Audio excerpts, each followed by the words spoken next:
हे students, सो आ गई है date आपके 10 बोर्ड के फाइनल एग्जाम्स की जो सीबीएसई कंडक्ट करता है। सीबीएसई ने एक डेट अनाउंस किया कि अब इस तारीख से आपके एग्जाम्स स्टार्ट होने वाले हैं और कुछ बच्चों के फेसेस बहुत ज़्यादा ही ब्राइटन इनफ हो गए क्योंकि उन्हें पता है कि उनकी स्ट्रैटेजी, उनकी जो तैयारी है वो हो जाएगी अच्छे से, बहुत मज़ेदार तरीके से। और कुछ बच्चों के फेसेस डल हो गए क्योंकि उन्हें नहीं पता था, दे वर क्लूलेस कि आखिर अब कैसे करना है, आगे क्या क्या होनी चाहिए हमारी स्ट्रैटेजी। ये समझने के लिए और समझाने के लिए मैं लेके आई हूँ आपकी 6 मंथ की स्ट्रैटेजी। मुझे पता है आप लोग को बहुत ज़्यादा ज़रूरत थी इसकी, तो एक राइट टाइम में हम लोग अभी से अगर एक प्लान बना लें, एक स्ट्रैटेजी बना लें और उसके अकॉर्डिंगली पढ़ाई करें तो मैं पूरी तरह से गारंटी दे सकती हूँ इसकी, यानी कि 95 प्लस की। देखो, एक यूनिकनेस मैं बताती हूँ मिधा गुरु की।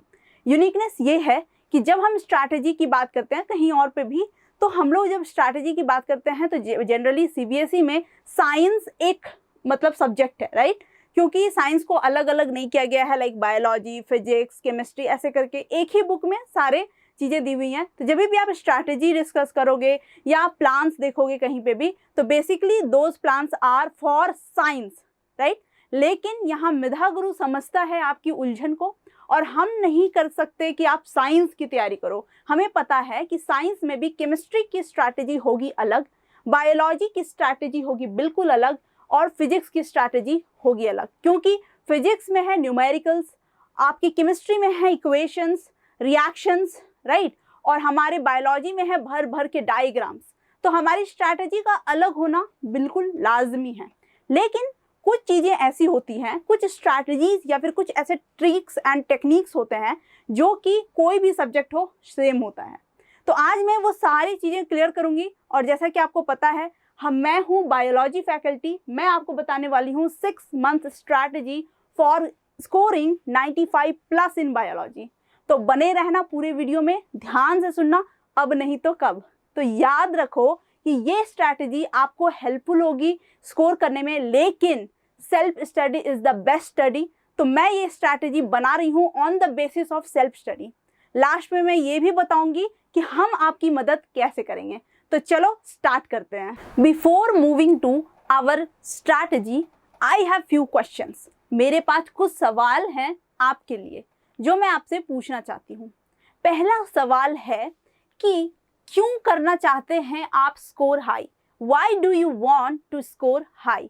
कुछ तो होगा मन में गोल कि भाई मैं स्कोर हाई करने के बाद ये करेंगे, स्कोर हाई करने के बाद वो करेंगे। किसी को घर पे डर है कि स्कोर हाई नहीं किया तो बाइक नहीं मिलेगी, किसी को डर है कि स्कोर हाई नहीं किया तो अच्छी जगह एडमिशन नहीं मिलेगा, या फिर किसी का खुद का है कि भाई मुझे स्कोर हाई करना है ना? तो ये दो तरीके के मोटिवेशंस होते हैं हमारे लाइफ में। एक होता है जो बाहर से आता है मोटिवेशन, एक्सटर्नल मोटिवेशन, और एक होता है जो आपका दिल कहता है, इंटरनल मोटिवेशन। बेसिकली जिनके इंटरनल मोटिवेशन ज़्यादा स्ट्रॉन्ग होते हैं, जिनका दिल कहता है कि मुझे स्कोर हाई करना है, तो वो ज़्यादा सक्सेसफुल होते हैं, उनके चांसेस ज़्यादा होते हैं सक्सेसफुल होने के। ऑल्दो एक्सटर्नल मोटिवेशन भी कभी कभी काम कर जाता है। तो अपने दिल से पूछो कि क्यों करना चाहते हो आप अपने स्कोर को हाई।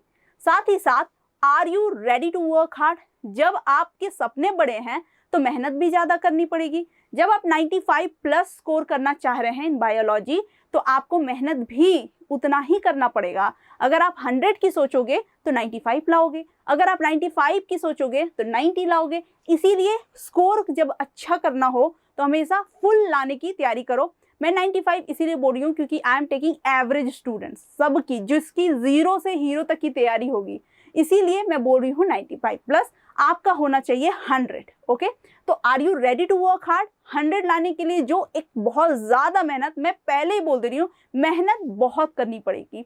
तो अगर जो लोग भी मेहनत से भागने वाले हैं, जिनको है कि मेहनत कर ही नहीं सकते हैं, तो मेरे हिसाब से ये वीडियो उनके लिए नहीं है। तो are you ready to work hard? If yes then continue.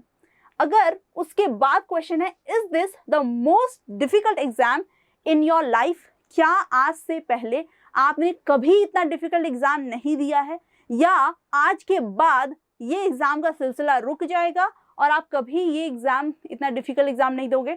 अब द वर्ड इज डिफिकल्ट, ठीक है। पहली बात तो ये वर्ड ही नहीं एग्जिस्ट करता है 10 बोर्ड के एग्जाम में।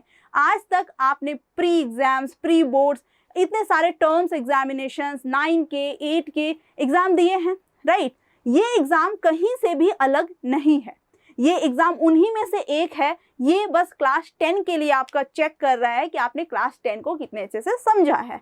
तो ये है आपका एग्जाम। तो पहली बात तो यहीं पे रॉन्ग होती है कि ये डिफिकल्ट एग्जाम बिल्कुल नहीं है, और अपने लाइफ का डिफिकल्ट एग्जाम इसको मानना बहुत बड़ी बेवकूफ़ी है, क्योंकि ये डिफिकल्ट ही एग्जाम नहीं है। साथ ही साथ आपके लाइफ में मैं आपको झूठी वो दिलासा नहीं दूंगी, लाइफ में बहुत सारे एग्जाम्स देने बाकी हैं, ज़िंदगी में बहुत एग्जाम देने पड़ेंगे। तो ये एग्जाम कहीं से भी वहाँ एग्जिस्ट नहीं करेगा, आप भूल भी जाओगे कि 10 का एग्जाम था। इसीलिए आपको क्या करना है, मेहनत बहुत ज़्यादा करना है। डिफ़िकल्ट बिल्कुल नहीं है तो सोचना ही नहीं है कि ये डिफ़िकल्ट एग्ज़ाम है, बस आपको ये सोचना है कि ये एग्ज़ाम वैसा ही है जो आपने पिछले साल 9 में दिया था, 8 में दिया था, पर इस बार आपको कुछ अच्छा करना है।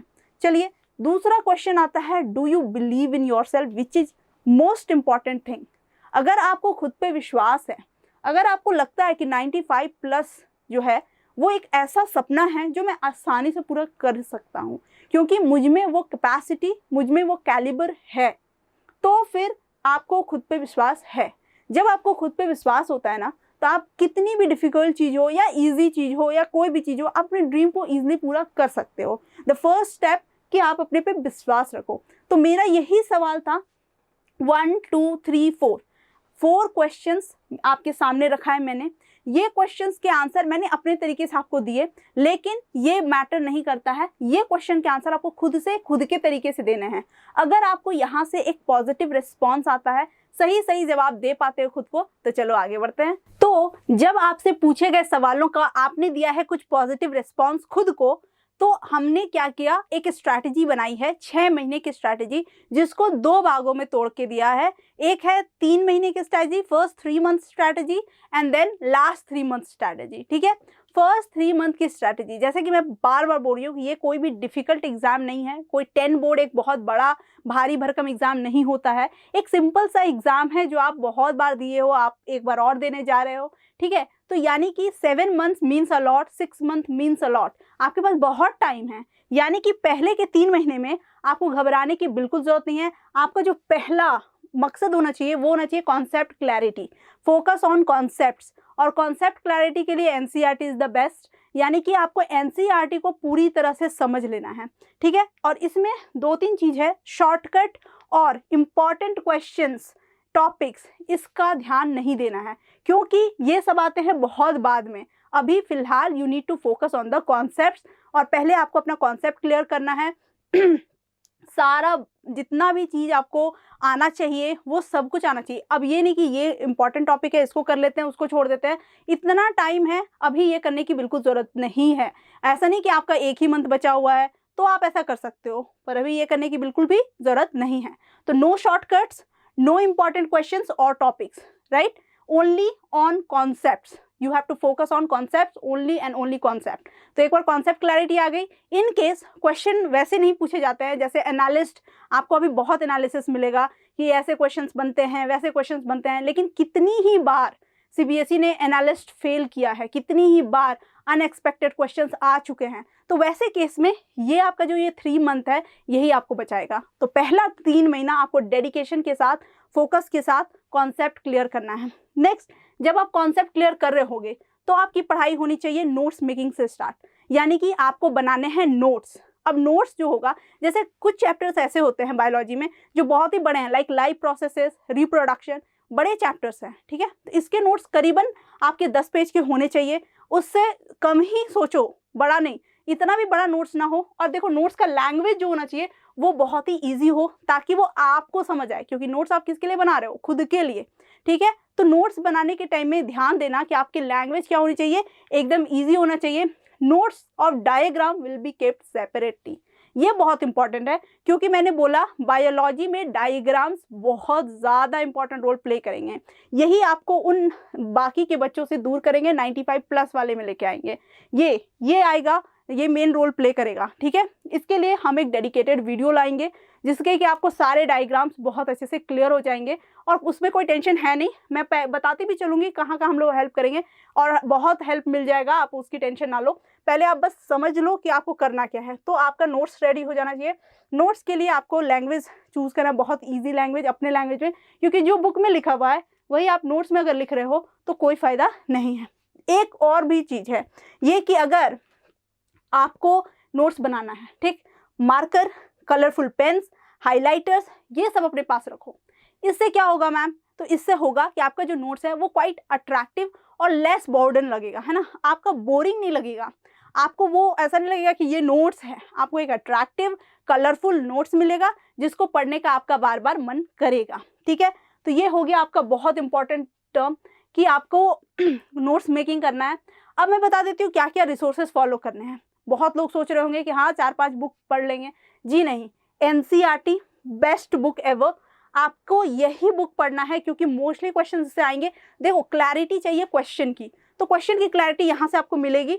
यहाँ इसको पढ़ने के बाद आपको सारा चीज़ क्लियर हो जाएगा कि आपको कैसे क्या कौन सा टॉपिक पढ़ना है। साथ ही साथ अगर साइड बुक्स यहाँ का लैंग्वेज समझ ना आए, इन केस बहुत ऐसे बच्चे हैं जिनको NCERT नहीं समझ आती है, ऑल्दो इसमें भी हम लोग आपकी मदद करेंगे, बताऊंगी बाद में कैसे, लेकिन इसमें भी आपकी मदद हम करेंगे। साथ ही साथ अगर इन केस किसी को भी NCERT का लैंग्वेज समझ नहीं आता है तो वो साइड बुक्स ले सकता है। मैं किसी एक बुक को प्रमोट नहीं करूंगी, लेकिन एस चांद वगैरह का बुक आप ले सकते हो इजी लैंग्वेज के लिए। इट डिपेंड्स ऑन स्टूडेंट कि उसको किसकी लैंग्वेज ज़्यादा इजी लगती है। तो एक आध बुक आप ले सकते हो अगर रिक्वायर्ड है तो, वरना यहाँ से काम चल रहा है। दूसरा सबसे इंपॉर्टेंट रिसोर्स है आपका सेल्फ मेड नोट्स, ठीक है, जो आपने खुद से अभी मैंने बताया कि कैसे बनाना है। वो जब आपने कलरफुल सा नोट्स बनाया है वो आपका बहुत काम आएगा। तो इसके ये कितने के हैं? हर चैप्टर के लिए बस 10 पेजेस के नोट्स है, तो ये आप आराम से क्या कर सकते हो, बना सकते हो। तो क्या क्या रिसोर्स चाहिए? NCERT चाहिए, कुछ साइड बुक्स अगर ज़रूरत हो तो, और साथ में जो सेल्फ मेड नोट्स हैं वो। देखो, ध्यान देना कि इतने रिसोर्सेज के अलावा आपको कहीं भटकना नहीं है, क्योंकि अगर आप बुक के पीछे ही भागते रहोगे कि कौन सा बुक चाहिए, ये ले लेते हैं, वो ले लेते हैं, इसका डिफरेंट बुक, तो आपको दिक्कत होने वाली है। इसीलिए आप यहाँ पे इन सब चीज़ों में स्टिक रहो। रिसोर्सेज की बात याद आते ही मुझे एक चीज़ याद आई कि रिसोर्सेज में जो सबसे पहला टॉप प्लेस होता है वो होता है आपके टीचर्स का। जो आप या तो आप मिधा गुरु से पढ़ाई कर रहे हो, जो बच्चे मिधा गुरु से पढ़ाई कर रहे हैं, टेंशन लेने की ज़रूरत नहीं है। हमारा जो मोटो है your exam is our exam, उसको दिल से निभाएंगे, ठीक है। तो रिसोर्सेज का सबसे ज़्यादा जो इम्पॉर्टेंट रोल है वो है, रिसोर्सेज सबसे बड़ा कौन है? टीचर। एक बार आपने टीचर डिसाइड कर लिया कि हमको इन टीचर से पढ़ना है, और आप बस ट्रस्ट करो उन टीचर्स पे, आंख बंद करके, आपको टेंशन नहीं होगी। इतना करने के बाद अब आता है हमारा नेक्स्ट स्ट्रैटेजी। वो स्ट्रैटेजी क्या है कि जब देखो हमारे ये सारे चैप्टर्स हैं बायोलॉजी के, यानी पहला चैप्टर है लाइफ प्रोसेसेस, बड़ा चैप्टर है मानती हूँ। उसके बाद आता है control and coordination, how do organisms reproduce, heredity और आवर एनवायरनमेंट। मैंने क्या किया, मोटा मोटी मैंने लिया है 12 वीक्स को। 12 वीक्स लेने के लिए फर्स्ट 3 मंथ स्ट्रैटेजी है, ठीक है। 12 वीक्स में मैंने क्या किया, 3 वीक ये 2 बड़े वाले चैप्टर्स को दिया है, बाकी के सारे चैप्टर्स को मैंने 2 वीक्स दिया है।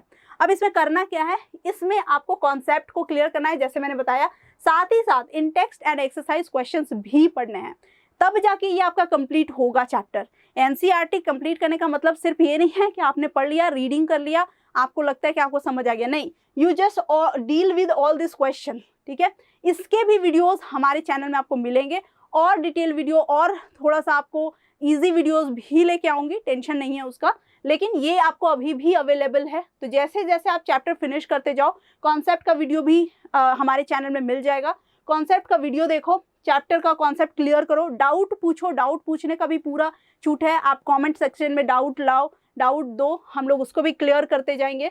कॉन्सेप्ट क्लियर करने के बाद इंटेक्स और एक्सरसाइज क्वेश्चंस के भी वीडियोस हैं, वो आप चेक करो, खुद को टेस्ट करो कि क्या आपका कॉन्सेप्ट क्लियर है। अगर आप क्वेश्चन सॉल्व नहीं कर पा रहे हो, go back to the concept again. अगर आप क्वेश्चन नहीं कर पा रहे हो तो कॉन्सेप्ट फिर से दोहराओ, क्या कमी रह गई, कौन सा पार्ट नहीं किया, क्यों नहीं समझ आया कोई भी क्वेश्चन, तो इस तरह से आपको हो जाएगा। अब यहाँ पे बात आती है, जैसे हेरिडिटी की एक चैप्टर है, हेरिडिटी का चैप्टर एक छोटा सा चैप्टर है जिसमें कि 1 ही 2 ऐसे क्वेश्चन है जो बहुत इंपॉर्टेंट है, जैसे मैंडल्स लॉ एंड ऑल। तो ये जो चैप्टर है इसमें क्या हो सकता है, इसमें कम टाइम लग सकता है।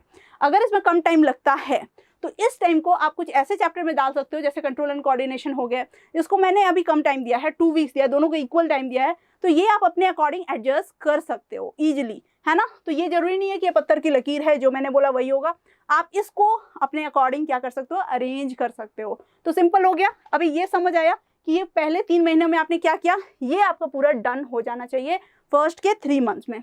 अब देखते हैं क्या होगा हमारा next step. Next step is it's revision time. Now it's revision time, और रिवीजन टाइम में क्या करना है, यानी कि पहले के 3 महीने खत्म हो चुके हैं, now you have only 3 months left, है ना। अब इन 3 महीनों में आप कॉन्सेप्ट क्लैरिटी के पीछे कम भागोगे, क्योंकि आपने कॉन्सेप्ट पहले क्लियर कर लिया है, मैं यही उम्मीद रखूंगी।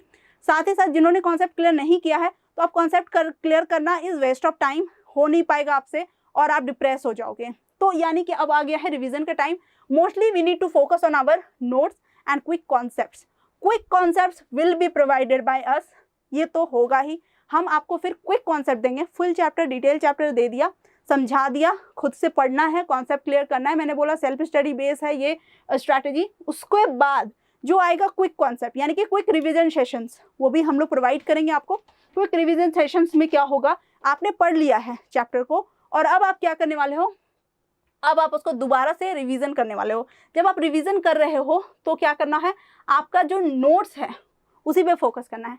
और जब आप फोकस कर रहे हो, जैसे कि आप पहले भी जानते हो कि जब भी आप रटते हो या कुछ मतलब समझने की कोशिश करते हो, इक्वेशंस वगैरह करते हो, डायग्राम भी करते हो, तो आप बार बार उस चीज़ को दोहराते हो, that is only revision. Revision तो वही हुआ। तो जब आप रिवीजन कर रहे हो अपने नोट्स के थ्रू या फिर क्विक कॉन्सेप्ट जो हमने दिया है उसके थ्रू, आप शॉर्ट नोट्स बनाते जाओ। Short notes has to be made, and short means extremely short, यानी कि पॉइंटर्स ओनली। आपको पॉइंटर्स देने हैं कि भाई ये कर लिया, वो कर लिया, लाइव प्रोसेस में क्या होता है। जैसे लेट्स सपोज रेस्पिरेशन स्टार्ट किया, तो रेस्पिरेशन में रेस्पिरेटरी सिस्टम है, उसके कौन कौन से ऑर्गन्स हैं, वो कौन सा ऑर्गन कैसे जाता है, एक डायग्राम बना लिया। तो ये क्या है, कुछ कुछ चीज़ों को ही आपको क्या करना है, यानी कि यहाँ पे शॉर्ट नोट्स का मतलब एक्सट्रीमली शॉर्ट नोट्स, राइट। यहाँ पे आपको शॉर्ट नोट्स में ये नहीं सोचना है कि आप फिर से नोट्स बना रहे हो, no no no no, big no. आप यहाँ पे क्या करोगे, सिर्फ एक शॉर्ट नोट्स बनाओगे जो कि आप अपने ही नोट्स से बना सकते हो, अपने अंडरस्टैंडिंग के बेस पे। ये क्या अपने रिवीजन में।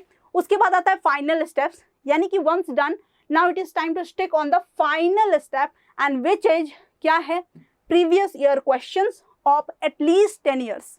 ठीक है, कोई लोग बोलते हैं 7 ईयर्स, और मैं आपको एक बात और बताती हूँ, जरूरी नहीं है कि जो प्रीवियस ईयर क्वेश्चंस हैं, जो सेम पैटर्न है, वो आपका फॉलो होगा हर क्वेश्चंस, या कोई भी क्वेश्चंस उससे आए, ये मैं नहीं गारंटी लूंगी, क्योंकि ऐसा हो चुका है कि पिछले बार क्वेश्चंस कुछ अलग थे, अब क्योंकि बहुत सारे चेंजेस आए हैं पैटर्न में। तो जैसे हम लोग रिवीजन सेशन देंगे उस टाइम मैं बताती भी जाऊंगी चेंजेस क्या क्या आए हैं और किस हमारा कैसे अप्रोच चेंज होना चाहिए, राइट। लेकिन ये जो प्रीवियस ईयर क्वेश्चंस है 10 ईयर्स का, इसको बनाने का मतलब है बहुत सारे क्वेश्चंस को एक साथ सॉल्व करना, ये आपको बहुत ज़्यादा ज़रूरी है। तो प्रीवियस ईयर क्वेश्चन सॉल्व करने से पहले मैं बोलूँगी कि you solve the sample questions, ठीक है। यानी कि सैम्पल क्वेश्चन जब आप सॉल्व कर रहे हैं तो आप बहुत सारा नंबर ऑफ क्वेश्चन सॉल्व कर रहे हैं, और उसके बाद आप प्रीवियस क्वेश्चन को भी सॉल्व कर रहे हैं। PYQ is important, not compulsory but important, आपको करना है, ठीक है, छोड़ के नहीं जाना है। और याद रखना, अगर क्वेश्चन डिफरेंट आता है या फिर थोड़ा मुश्किल क्वेश्चन आता है, तो उसके लिए आपने जो फर्स्ट 3 मंथ में काम किया है ना, वो काम आएगा, याद रखना ये चीज़। इसीलिए वो फर्स्ट 3 मंथ सबसे ज़्यादा इंपॉर्टेंट है। अभी ये क्या है, this are the final steps, आप एक फिनिशिंग दे रहे हो अपनी तैयारी को।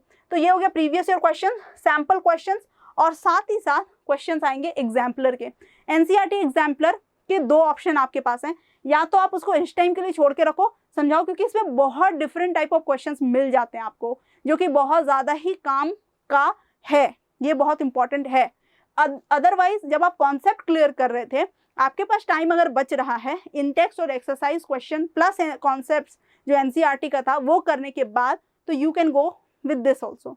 NCERT एग्जाम्पलर तभी भी आप सॉल्व कर सकते हो फर्स्ट 3 मंथ में भी, या फिर आप अभी करना चाहो तो that is also your choice, लेकिन आपको ये करना है, you can't skip these things.